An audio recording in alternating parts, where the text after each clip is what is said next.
Welcome to our Trump briefing show, folks. Today, we're diving into some hot topics.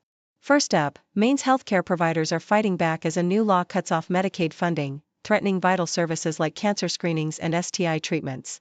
Maine Family Planning is suing, claiming their rights are being violated, and rural healthcare could face serious limitations. Stay tuned for more on this healthcare showdown. Next, President Trump is stirring the pot by calling the Jeffrey Epstein investigation a hoax and criticizing his own supporters. His fiery remarks on Truth Social have sparked divisions within his base, as questions about Epstein's death and the alleged client list continue to swirl. It's a tense moment for the GOP, with debates over transparency heating up. Finally, the U.S. is secretly deporting convicted criminals to Eswatini, an absolute monarchy in Africa, as part of a little-known third country program. This controversial move involves sending folks from Jamaica, Vietnam, and elsewhere to a country with a history of political repression. It raises big questions about legality, human rights, and international cooperation in migration. Please continue to watch for more details. The Toronto Star reports on the ongoing struggle of Maine's rural clinics, particularly Maine Family Planning, which is fighting to maintain Medicaid reimbursements amidst a sweeping federal policy aimed at defunding organizations involved in family planning and abortion services. This policy, part of a broader Republican effort, was designed to cut off federal funding to providers that perform abortions or are heavily involved in family planning, even though federal law already restricts taxpayer money from covering abortions directly.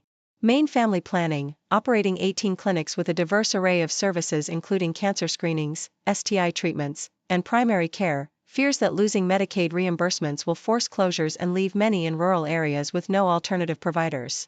The organization argues that the law unfairly targets them, violating the principle of equal protection, since other clinics offering similar services are not affected.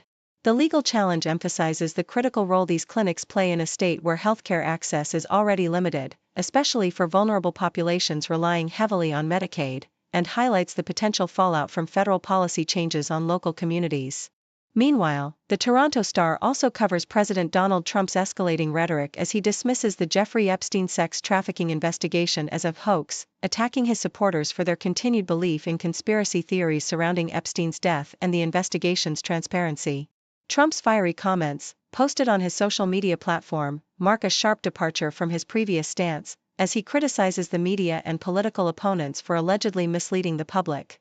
The controversy is intensified by recent admissions from the Justice Department and FBI that some of Epstein's files, including a supposed client list, are not as comprehensive as once believed, fueling conspiracy theories among Trump's base.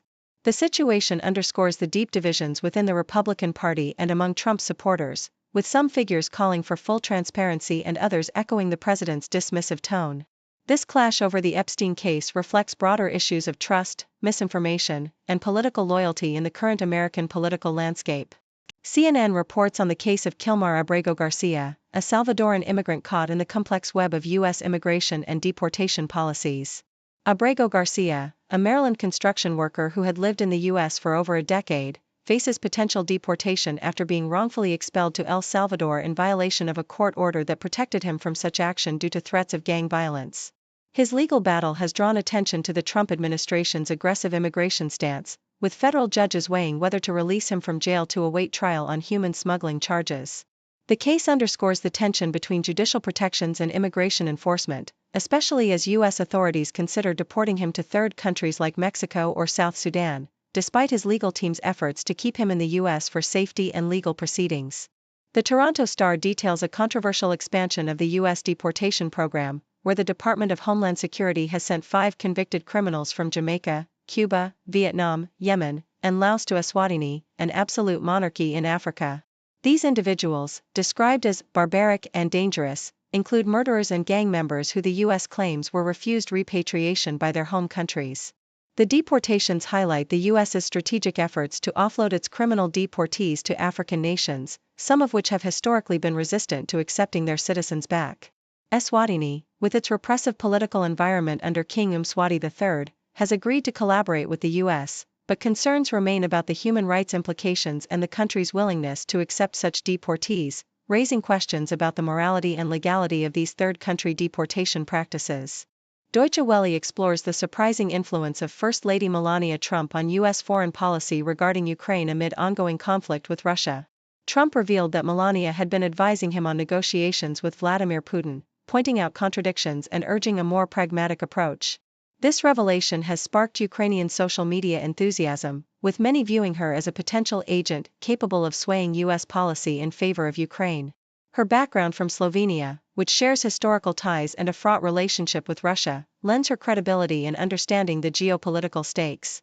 Meanwhile, Trump's approach to military aid remains transactional. He has recently agreed to supply Patriot missile systems to Ukraine, contingent on European financial contributions, signaling a shift towards more active U.S. involvement under his influence. This narrative underscores the complex interplay between personal influence, geopolitical strategy, and the evolving U.S. stance on Ukraine's defense.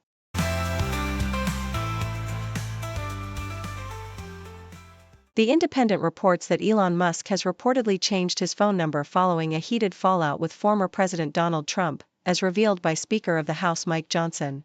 Johnson shared that he attempted to contact Musk during the controversy surrounding the Big, Beautiful Bill, a sweeping spending and tax legislation signed into law by Trump, which Musk publicly criticized for increasing the deficit and cutting social programs. The tension between Musk and Trump escalated when Musk accused the former president of being involved in the Epstein files, leading Musk to express regret for his posts and Trump to claim he held no grudges. Musk's political ambitions also grew as he announced plans to form the America Party, criticizing the existing one-party system, while Trump dismissed the idea and even threatened to deport Musk to South Africa, where he was born. This feud underscores Musk's evolving political stance and his willingness to publicly challenge both Trump and the established political order, highlighting a period of intense personal and ideological conflict. Yahoo US details Hungarian opposition figures' warnings to American Democrats about the dangers of autocratic tendencies exemplified by Hungary's Viktor Orbán, whose government has systematically undermined democratic institutions over the past decade. Catalin Kse, a Hungarian opposition MP, emphasized that Trump's movement in the U.S. has drawn heavily from Orbán's illiberal democracy, which has consolidated power by controlling the judiciary, media, and universities. She urged American activists to learn from Hungary's experience, warning that backsliding into authoritarianism can happen subtly and rapidly, and called for proactive mobilization and inclusive movements ahead of the 2026 midterms. The Hungarian example is particularly pertinent given Orbán's recent setbacks, such as the rejection of his attempt to ban pride marches, which drew massive protests, signaling waning support. The article also draws parallels between Orbán's tactics, such as manipulating media and restricting press freedom, and similar strategies employed by Trump, warning that the erosion of democratic norms is a global phenomenon that must be actively resisted. The Toronto Star discusses the Biden administration's surprising and promising shift toward accepting psychedelics as potential medical treatments, with Health Secretary Robert F. Kennedy Jr. stating that the FDA could approve psychedelics like MDMA within a year. Despite past setbacks, such as the FDA's rejection of MDMA for PTSD due to flawed data, recent signals suggest a more accelerated and flexible approach to approval, including shortened review times and relaxed research requirements. This development has garnered excitement among advocates and some veterans, yet concerns remain about rushing the process and the influence of Kennedy's controversial views. Meanwhile, states like Texas are leading the way with significant investments, such as a $50 million grant, to study ibogaine, a potent but risky psychedelic used historically for addiction and trauma. Advocates highlight the potential benefits of ibogaine for veterans and others suffering from mental health issues, but federal scientists caution about the drug's dangers, emphasizing the importance of rigorous research to ensure safety. This evolving landscape reflects a broader shift toward exploring psychedelics' therapeutic potential amidst ongoing debates about regulation, safety, and scientific integrity.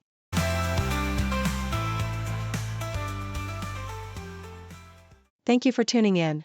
The content above showcases the latest briefing reports and analytical synopses, thoughtfully curated by the 6Do team.